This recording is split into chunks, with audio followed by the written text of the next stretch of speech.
Almighty God, you bless us with memory, reason, and skill. Help us use them wisely in the service of our town government.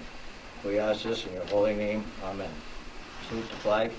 I pledge allegiance to the flag of the United States of America and to the republic for which it stands, one nation, under God, indivisible, with liberty and justice for all.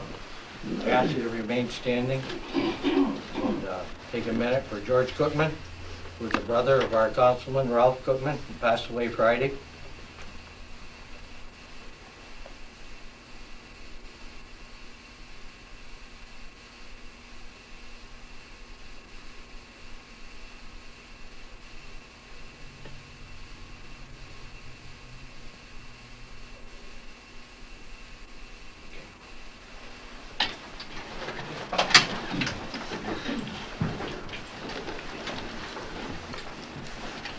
At this time, I have two guests that has to be on the agenda. It's Bruce Barcombe and Champlain. One of you would like to go first? Good evening. If I could just take a moment of your time first to the board, I'd like to address the board. I believe you all have a packet in front of you about the dry hydrants program that we put together.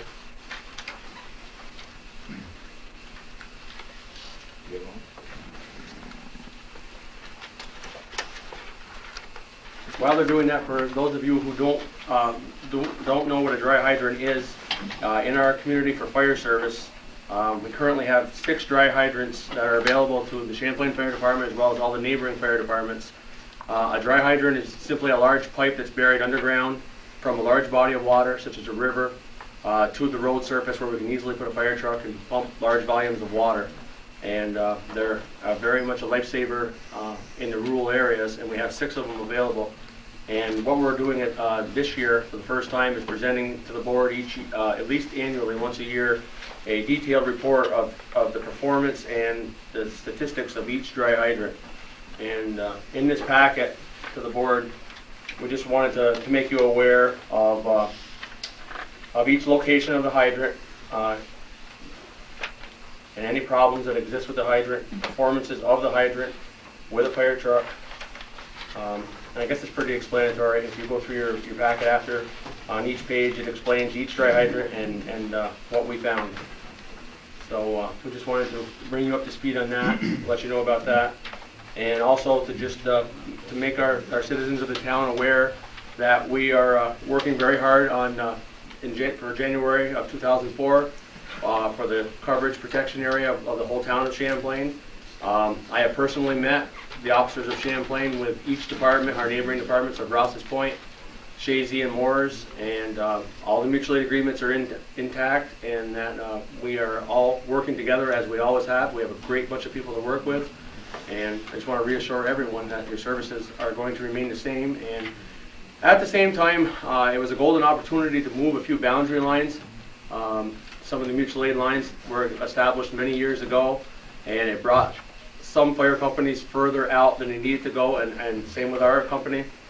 And at this time, we were able to reestablish these lines to try to cut down on response times and mileages. And I think you're going to find in certain areas it's going to help, and in other areas it's going to bring everybody together. So we're working hard at this, and I assure you that you're going to have good emergency services. Thank you. Ken? Good evening. I represent Champlain Ems Corporation. We are assuming the responsibility of providing ambulance service in the town come 1st of January. The corporation is in place. We've gone out to bid on insurance, and that's in place. We're screening for applicants for a job of an EMTD and critical care tech this week, and interviews will take place right after we interview some of them. I think at this time the most important thing we can ask the townspeople is that to put up identifying numbers near their mailbox. If you would just ride around the country at night and try to find different numbers, you can't find them. And when you're going down the road in a life or death situation and you can't find the number of the house, it makes it very difficult. So if you townspeople could get together, especially those in the outlying areas, and help us somewhat and put up large numbers so that we can see them near the mailbox, it would help the response time greatly. Other than that, if there are any questions, I can answer them at this time. If not, that's the end of my report. Thank you. Celine Paquette couldn't make it tonight. She's in Moore's. And, I have a couple, have an opening statement. We have an opening statement. You can do that right. Do that now? Yeah. The town board wishes to make the following statement regarding the Community Outreach Center and the Joint Council for Economic Opportunity Program for the year 2004. The concern and intention of this town board is to be responsible to the taxpayers of this community. We have been elected to serve the people to the best of our ability and to be fiscally accountable to them. All contracts and agreements that the town engages into rely on information provided to them by the organization or program director. The dog control officer, the Rouse's Point Civic Center, the Champlain Fire District, the Joint Youth Program, all submit a report indicating how the funds are spent. This information is critical when decisions regarding funding are to be made. We, the board, answer to the taxpayers. You as taxpayers expect the town board is informed and knowledgeable when making decisions. Without credible information regarding this program, actual number of families or individuals being served in our community, not the number of programs available, as well as details regarding the distribution of funds provided by the federal block grant and any other grants that Jceo operates from. The board decision not to renew the 2004 contract was agreed upon. Maintaining services for all residents is important and costly. The board has made every attempt to be diligent in justifying expenditures which ultimately affects all of us. Okay, is there anyone present in the audience who wishes to address the board? If so, I would ask that you raise your hand, state your name for the record, name and address for the record. In accordance with Robert Rules of Law Order, I ask that all speakers limit to 5 minutes.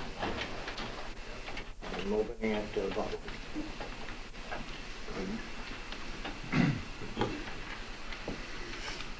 Yes, my name is Gordon Hazel. I'm from Plattsburgh, and I'm with Jceo. I'm wondering a couple of questions. Does it matter if a community takes care of one another? Does it matter if families have help when they face crisis? Of course, yes, it matters. It matters to everyone, and for many years, the public officials in Champlain really recognized the impact of the programs and services provided through a community outreach contract with Jceo for the most vulnerable citizens in their community. On November the 18th, I received a letter from Supervisor Bruce Wallet indicating that because of fiscal demands, they were not going to be able to continue the contract with Jceo and they weren't going to renew it. I'd like to commend the town board. I think all town boards ought to take a look at their finances and try to be financially prudent. I agree with you, sir. You should be financially prudent with your taxpayers. However, I just don't agree with how you're doing it. Ben Franklin said the best way to financial wealth sometimes is either to augment your means or diminish your wants. And he went on to say a good mixture of both is probably the best way to go. And I understand it's difficult when you're trying to do something with the town budget, because in government, if you're going to raise revenue, you got to raise taxes. You don't want to do that. And if you're going to cut expenses, you have to look at eliminating programs and services. And that's difficult too. We just don't agree that we think you need to take a look at it and look somewhere else rather than to reduce a line that serves that many people in the community, the most vulnerable people in the community at this time of the year. So we just don't agree with what you're doing, but I commend you for taking a look at it. I think all town boards ought to do that. But anyway, that's why we're here tonight. We're here tonight just to ask you to reconsider that decision. That's all we'd like you to do, is really reconsider it, because really whether you need the help of the programs and the services that are offered through Jceo community outreach contract with the town of Champlain, or you donate money, or you even go down to the center and you volunteer, it matters. It matters a lot. So we'd like you to really reconsider your position. In that spirit, there are some people here tonight who would like to address the council. Following some comments by some people who would like to address the town board, I have our board president, Bob Bryson, is here. Deputy Director at Jceo, Bruce Garcia. Director of Outreach Program, Sally Susi, is here. And Chantel Bombardier, our outreach coordinator in the town of Champlain, as well as myself, would be more than willing to answer any questions that you might have. But we hope that you would reconsider that decision. And I think the first person that wanted to make some comments tonight maybe was Father Seymour. Thank you. Yes, I'm Father J. Seymour from St. Mary's Church in Champlain. And first off, I'd like to thank the board for being open to this type of forum. I think it's very important. And also to say that I think, you know, in general, the township is very appreciative of the services that you provide for this township. It's not an easy job, which you have, and I'm not at all jealous of you sitting at those desks this evening, you know, especially facing an issue such as this. But I also know that a number of people, not just parishioners of St. Mary's, but other people who have talked to me are very appreciative too of the work that Jceo is doing for this township. The church, I know, and as Christians, we're called to reach out and to be charitable, and it's a part of who we are as Christians. But also, I recognize that as church, we're not a social agency. And sometimes there are situations and people that we really need, people close by that you can reach out to. And I know a number of times when people have come to the rectory, and I called Donna Giroux, who was working at the Jceo at the time, and it's just very helpful to me as a church person to have someone who is a professional, who deals with these people, who knows these people, to give me advice. And in the end, it seems that we work together for the best solution in helping these people. And so, you know, again, I think the work that you do is important. I think the work that the Jceo does is extremely important. And I would just hope that work could continue. And so for that reason, too, I'm just here to support you, but also to support your decision, hopefully, to reconsider and see if some way funds couldn't be found to have this office, this extension office, continue in Champlain. And I think in the long run, this would be for the benefit of the larger township. So hopefully you would consider that. Thank you. Thank you. Anyone else? Donna Giroux. This is a bit of a personal issue with me because I was a Jceo outreach worker for almost 3 years. But this is a letter I have written to the board, and it's a request for reconsideration of support for the Jceo to all concerned board members. As a former Jceo outreach worker, I wish to request that you reconsider your decision and continue to support the Jceo in the town of Champlain. I would like to share with you a few of the ways in which this office impacts the lives of those it serves. I would also like to point out some concerns about the cost of withholding such support as I reflect on my past experiences with the responsible leadership of our community. The Jceo has been actively responsible in the town of Champlain to hundreds of citizens on a daily basis over the past several decades in numerous ways.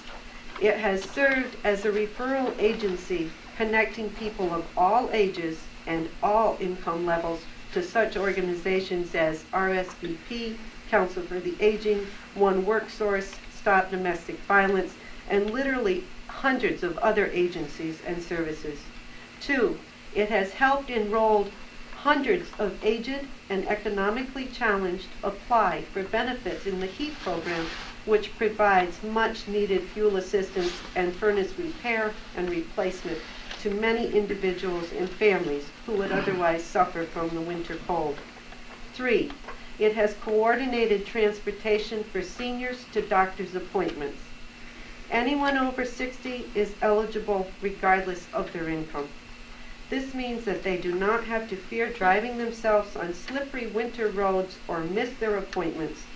This service is free to the patient, and the driving is done by volunteers.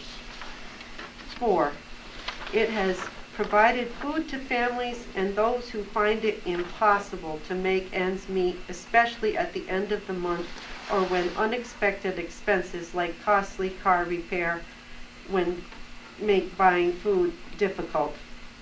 It has counseled and provided support to families who needed someone to be there when their lives were torn apart by disasters, natural or personal. It has guided people to educational opportunities and employment. These are just a few of the roles the Jceo worker handles each day as a representative to the community. I ask you, how can we withdraw support which means so much to so many? Who will be there to serve the needs of the citizenry? And who else is competent and trained to provide the referrals, the information, and the services? I recall how the leaders of the community worked with me to understand the needs of those they served. Each and every one of you sitting there worked with me. And you utilized your decision-making consensus to provide the most effective and appropriate means by which to best deliver that which would make the community stronger and protect its rights. Therefore, I do reiterate my request for your socially accountable decision and reconsideration to reinstate your support for the Jceo. And I have here a list of names signed by the people in our community, totaling 355 signatures, and I submit them to you. Thank you. Thank you, Tom.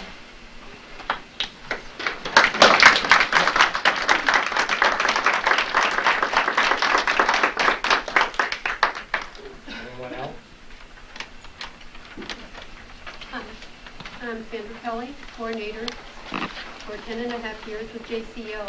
And I just would like to mention what Jceo got many people in this town through. The railroad strike about 12 years ago, they got many families through that.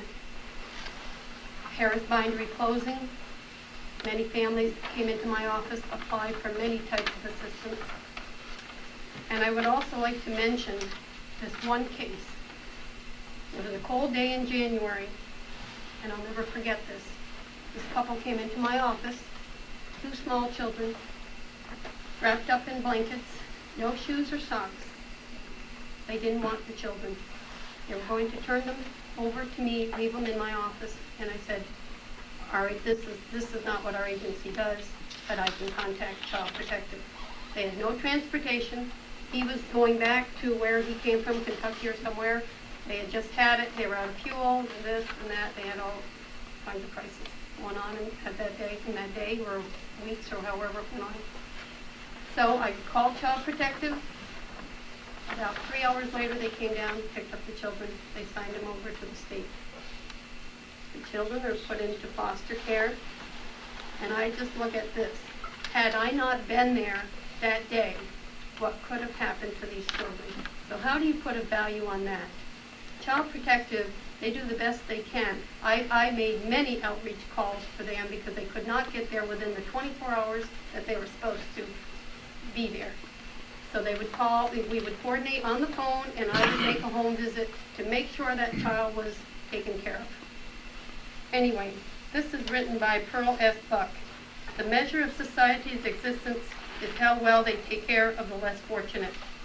I urge you to not be the individuals who vote to stop the chain of caring for those less fortunate than yourselves.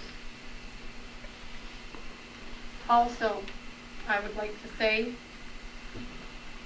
I hope you can change your mind. Is there a contingency budget that the town can go and apply for the county? Is there a contingency budget?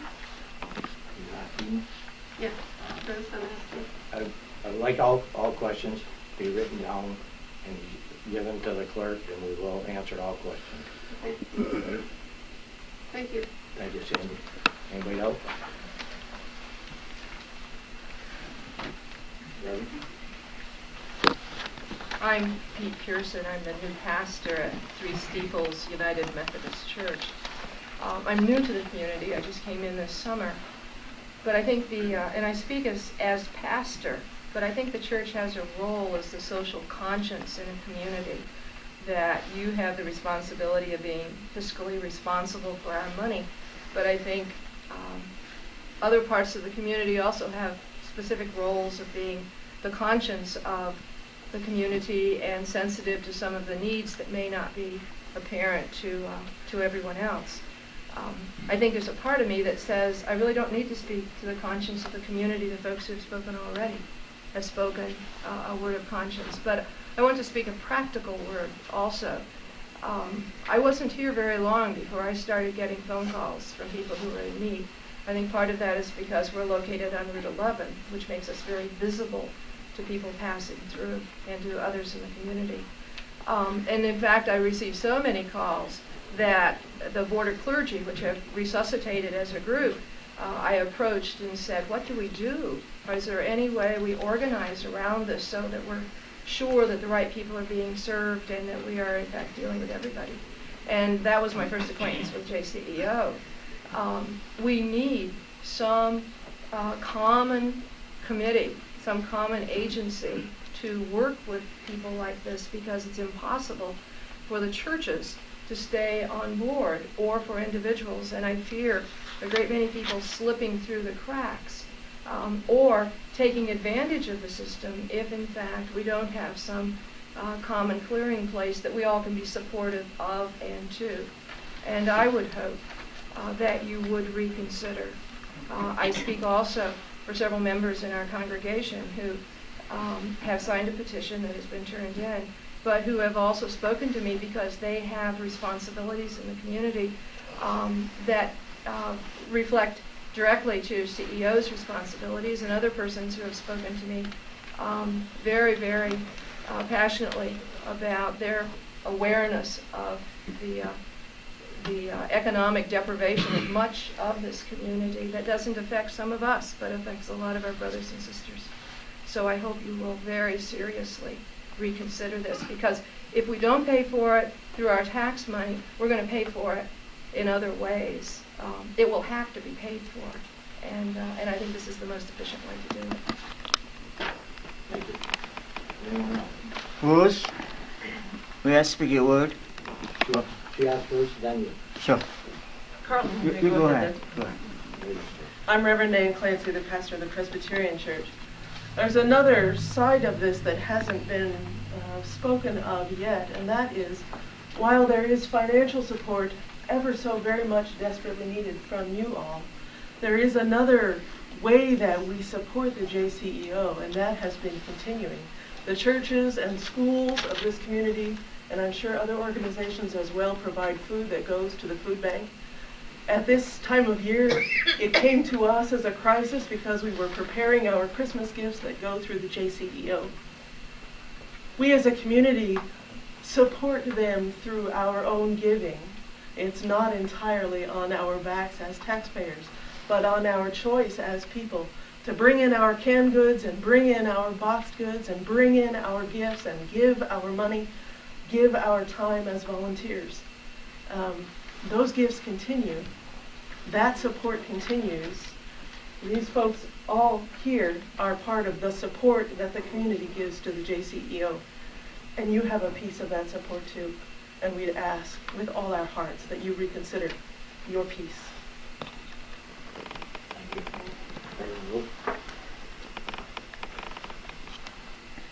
Most of you know me, some of you do not know me. I stay in Champlain over 50 years. I served the church in Ross Point 37 years. I come here because I saw the paper that the Outreach Synagogue closed.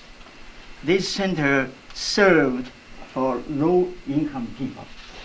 So I'm not speaking about the member of the board or ministers. I hope you will solve the problem.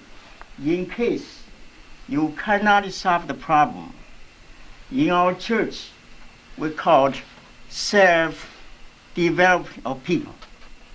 This program is helping the low-income people to help themselves.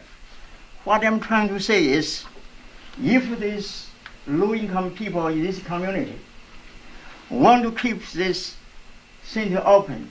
You do not have money, you can apply from our office. We had the office in Louisville. I was in Springfield last month. We helped a group immigrants come to this country. They cannot speak language, so we give them money to hire teachers to teach them. In New Jersey, there are quite a few prisoners. We give them money to hire teachers to teach them to learn skill when they are in prison.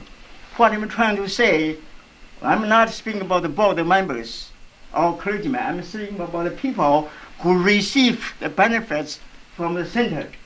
You want to keep that open.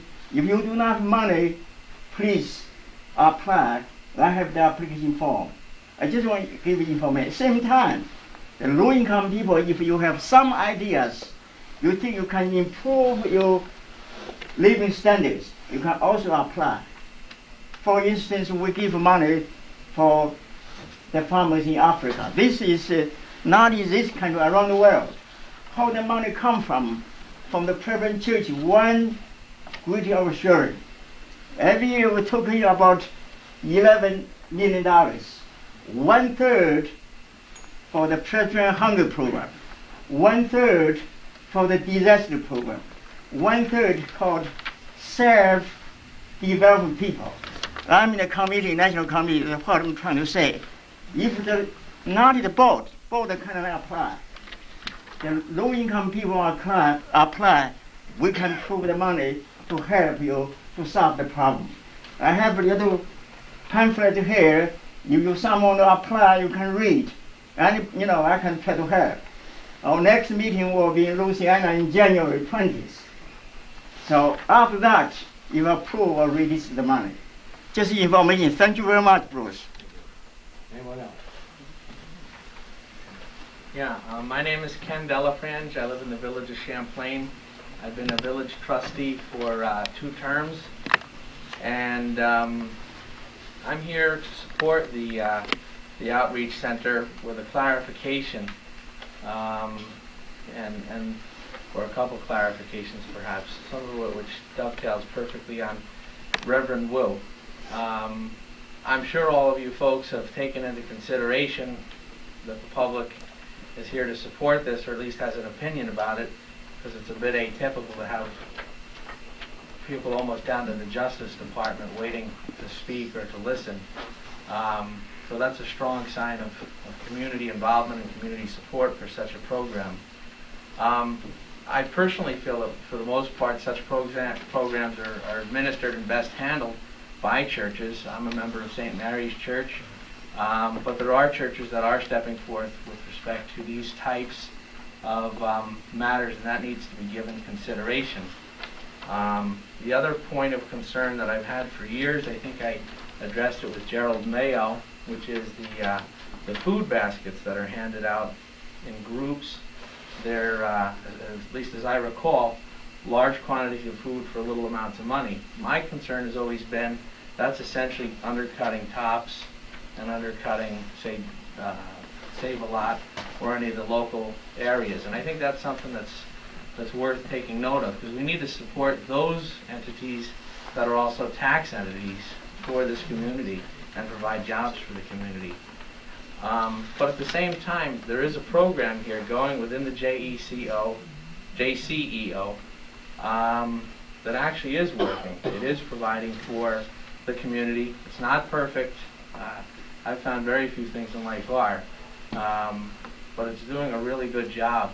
And there's no doubt in my mind that you folks are all considering redacting what was previously done by this board to serve the citizens of the community, or even transients through the community in the best way that we possibly can. That's all I have.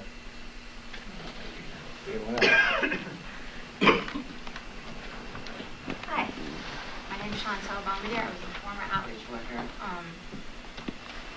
until November 30th.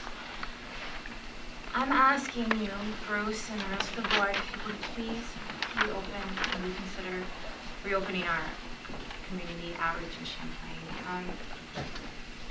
In front of you, you guys have statistics, but that isn't even part of what goes on in the outreach. These statistics are only numbers. I have things that people come into my outreach and I can't place a number on them. I can't put them into the client tracking system. They come into seniors. I have seniors come in and they want to talk to me just to sit down and talk because they get lonely. I have people come in, they need me to read their mail. I have single moms who, especially this time of year with it being winter, they don't get out. And they don't have a very strong support system and they call me and they need me to talk to. If there's a fire, someone's house burns down, the community as a whole gets together and they come to my outreach. So when that person walks in the door, I'm ready for them. There's no numbers for that. I don't have, when I go into my client tracking system, there's no numbers I can put on that. I ask you please to reconsider your decision on this. It's affecting many people. People who are put in situations they didn't ask to be put in. That's all. Anyone else?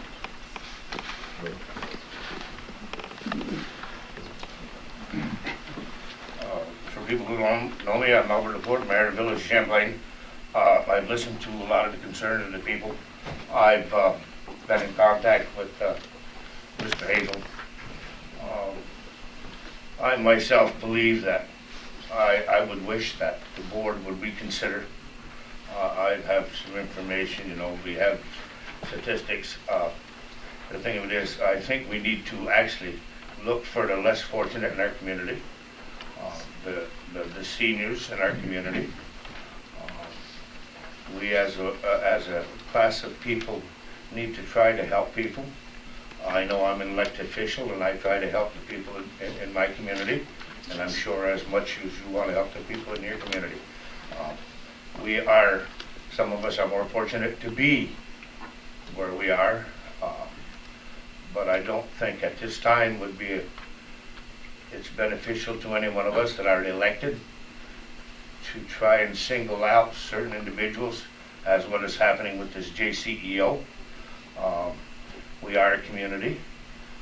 We all bring something to the community. And my opinion is, I would really wish that you would consider reinstating this program to our needy people that are in the community, that are less fortunate. And that's really all I have to say. Thank you. Anyone else? Is there anyone out in the hallway that would like to speak? Anybody else want to address the board? I guess just our number, Joanne Herring from Rouse's Point, I think just our numbers out here would show your, that we are in support and we would want you to reconsider. Bruce, I'm Teresa Van from Champlain, and I used to do a lot of work for help with Jceo. One of the aspects of Jceo is not always the people coming in asking for help. At the time, and I think probably Chantal can back me up on this, a teacher would call and say, I have a student here that is wearing their mother's overshoes or doesn't have a coat that properly fits. It seems like the Jceo was the heart of a place where someone